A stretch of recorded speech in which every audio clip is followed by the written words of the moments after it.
Before we get into today's video, I want you to listen to this sound clip.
Although the quality is quite poor, we can still recognize what the sounds in this video are from.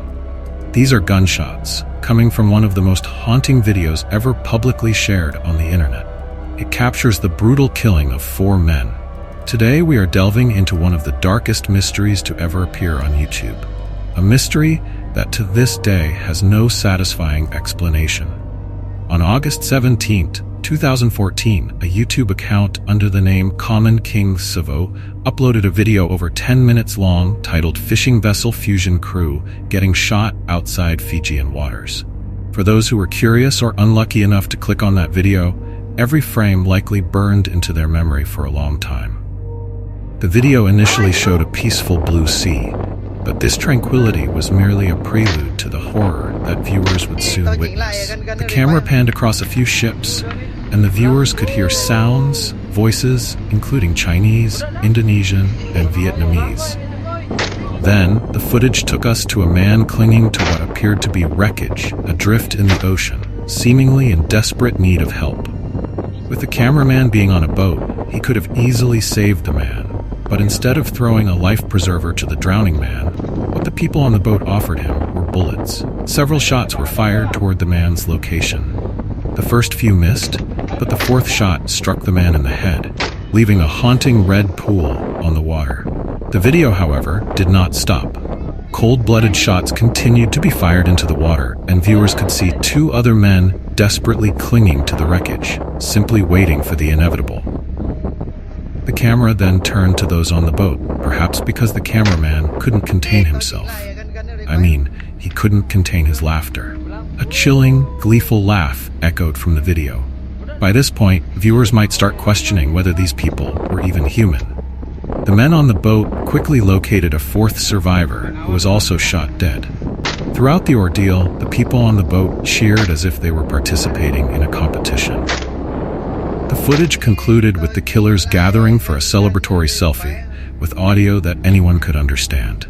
But the sounds haunted me for a long time due to both the brutality and the gravity of the video. It was quickly taken down from YouTube, and now only fragments of it can be found drifting on the internet.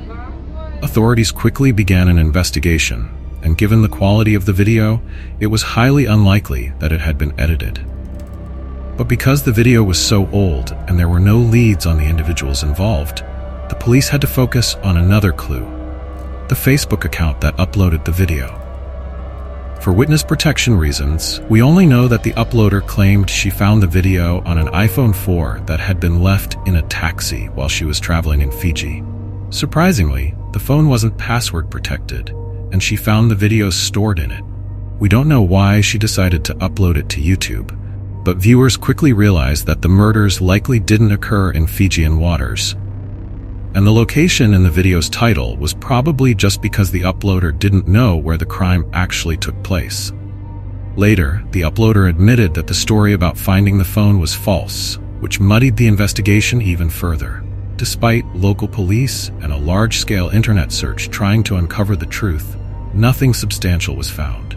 No missing persons, no photos, no reports. Even more frustrating was the fact that the video had been filmed 2 years earlier, and during that time, there had been no reports of 4 men being murdered at sea. Fijian police confirmed that the incident did not occur in their waters and quickly dropped the case. the investigation shifted back online, and despite efforts to find the truth, there was almost no overlap with any missing persons or ships. At this point, investigators had to put aside the question of who committed the murders and ask instead, why? One reasonable theory is that the men were killed because they were pirates trying to attack the ship, which explains the lack of reports and the celebratory behavior of those on the boat after escaping danger. However, this theory has many holes. First, the video clearly shows that the killer's boat was not alone. There were 3 other boats nearby, ready to assist. It seems unlikely that a single wooden boat would try to attack 4 sturdy ships. Moreover, the victims showed no signs of being armed or resisting. They were simply trying to survive, making the whole scene look more like an execution. Although many accepted the theory that the victims were pirates, a significant number of people disagreed, notably Karsten von Hoslin, a maritime investigator and consultant with extensive experience in piracy.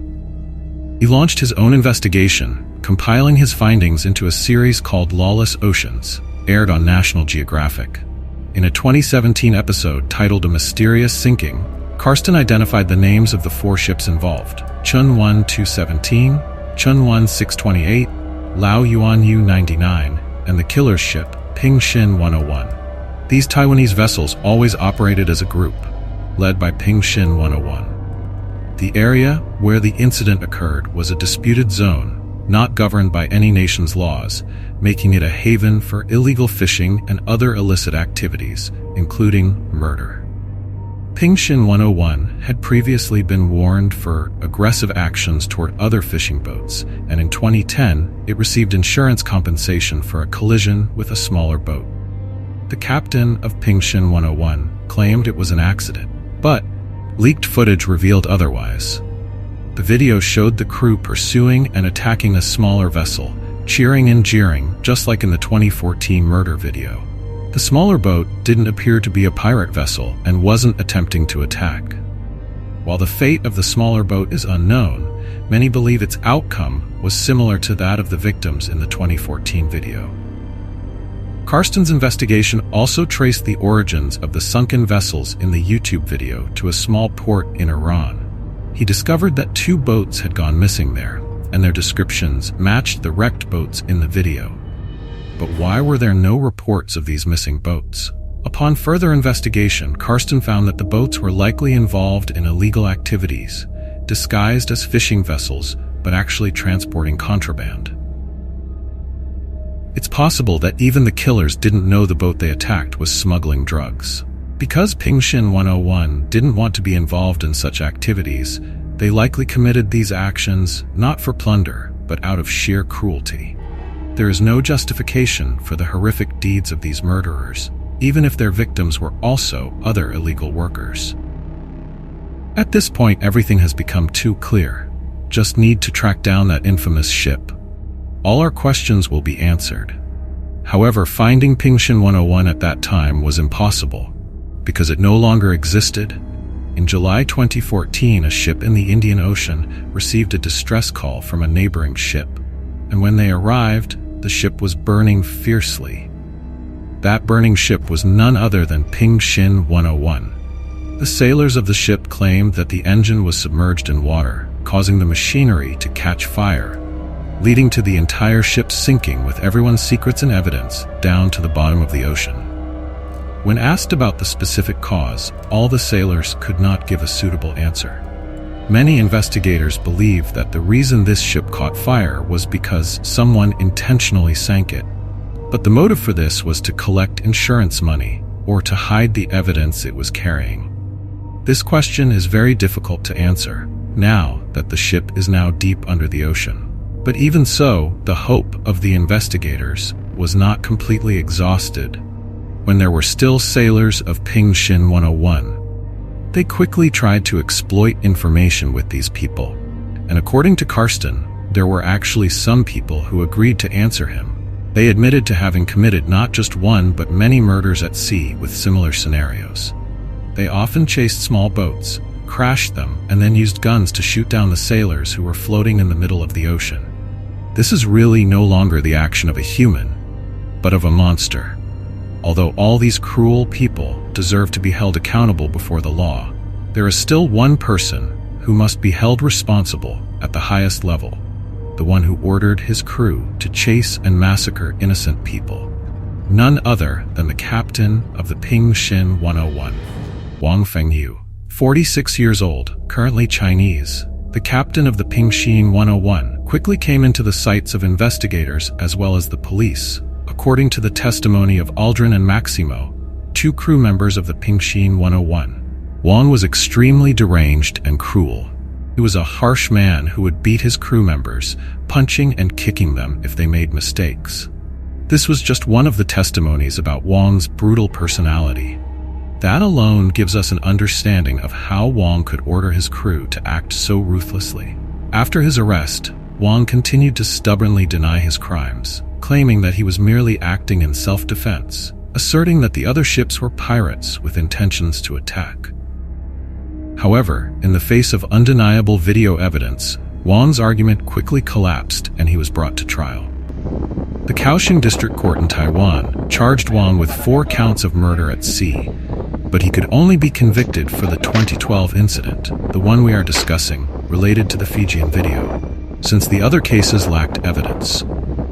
Wang Feng was sentenced to 26 years in prison, but after some time, his sentence was reduced by half, leaving only 13 years.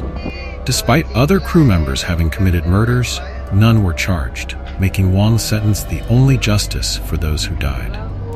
After learning about the case, Karsten delved deeper into the villages where the victims of Fijian 101 had lived.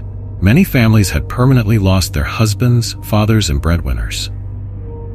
These families were only informed that their loved ones had gone missing, and it's likely difficult for them to imagine the truly tragic end they faced.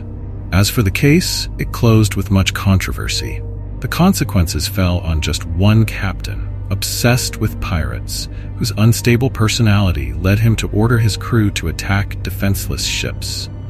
Although there are many other theories surrounding this story, they will forever remain just theories due to a lack of solid evidence. The truth, however, is still out there. Every day, in distant waters, people continue to be exploited or even brutally murdered without receiving any protection from the government or the police.